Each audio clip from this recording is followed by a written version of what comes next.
importante e prestigiosa una manifestazione naturalmente coadiuvata dai professori che appunto si vede appunto l'insegnamento che hanno dato, si nota oggettivamente, quindi complimenti anche a tutti i professori presenti.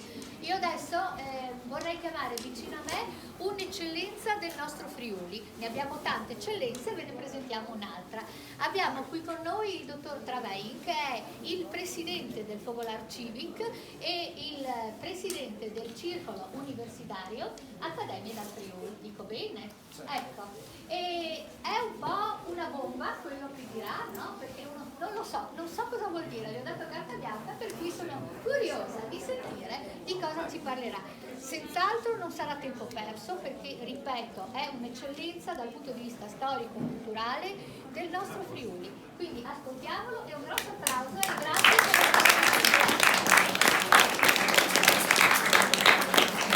Io ringrazio gli organizzatori, saluto i colleghi professori, saluto le classi.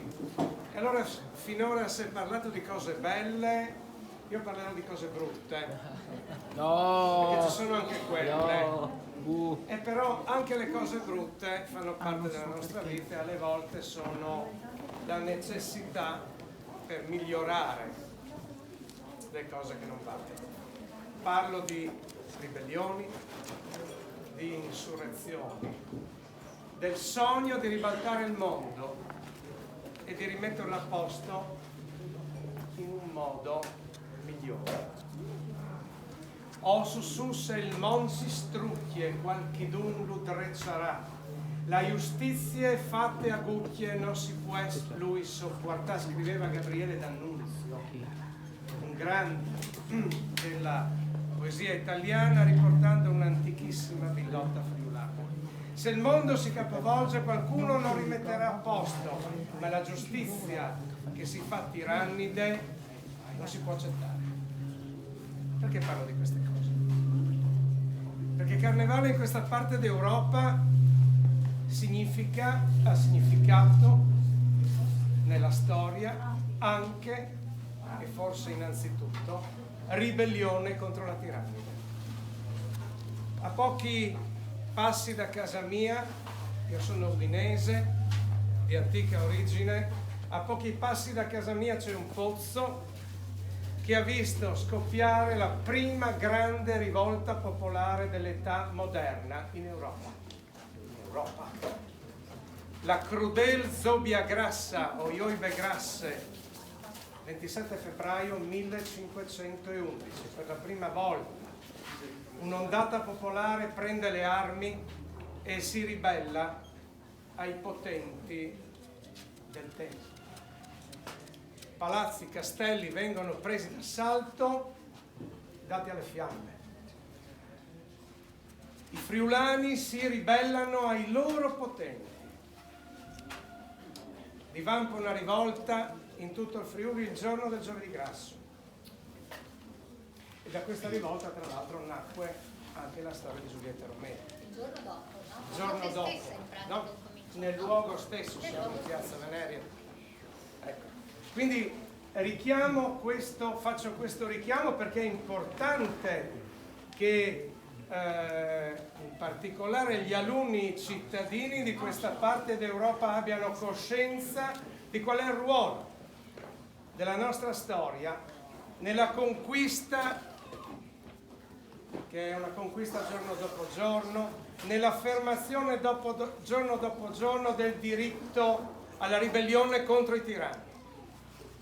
Una ribellione contro i tiranni che voi fate storia e solitamente in seconda si parla della rivoluzione francese, si chiude quell'età moderna con la presa di un castello, la Bastiglia, Parigi, ma inizia quell'età moderna dal punto di vista della storia civica con l'assalto ai castelli friulani nel 1511.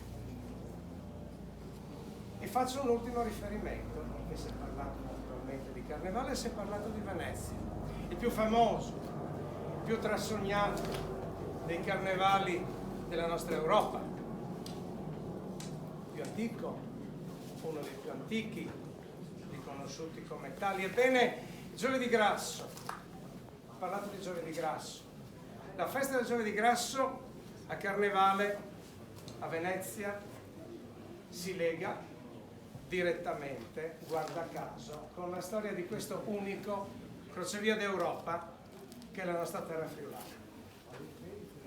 Nel 1162 700 cavalieri friulani attaccarono Grado, guidati dal patriarca di Aquileia.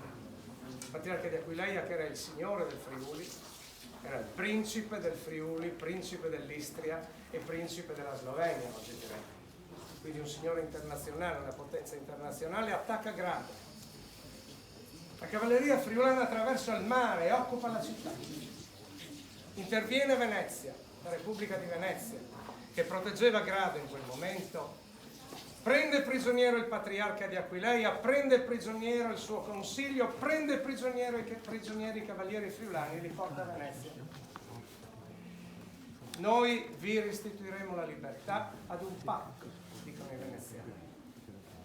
Ogni anno, il giorno dell'anniversario di questa vostra sconfitta, dovete mandare a Venezia, giovedì grasso, dovete mandare a Venezia un toro e 12 porci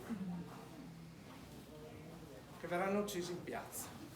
E il toro è il patriarca e i 12 porci i signori del consiglio, o meglio il capitolo di Aquileia. Non basta una cerimonia bruttissima, un rito terribile che si è svolto per secoli in piazza San Marco, associato ad un altro rito più elegante, meno truculento, che si svolgeva a Palazzo Ducato, nella sala del Piovego. 12 sagome di castelli di legno venivano schierate, entrava il doge di Venezia, presidente, no, della Repubblica veneziana, e con una mazza di ferro abbatteva queste 12 torri. Quelle 12 torri dovevano rappresentare la prepotenza, il simbolo dei potenti del Friuli. Dopo tanti secoli, nello stesso giorno, giovedì grasso, i friulani hanno preso d'assalto i castelli dei loro potenti prepotenti e li hanno abbattuti e dati alle fiamme. Ecco la storia che ritorna, e ritorna perché in questi anni, e sono a chiudere, nella mia Udine, ma anche in altre località di questa regione, abbiamo ripreso questa cerimonia con le scuole e dato un significato attuale. Abbiamo chiesto ai ragazzi: fate 12 torri, di cartone, dipinte, illustrate, e intitolatele alle peggiori prepotenze della nostra società.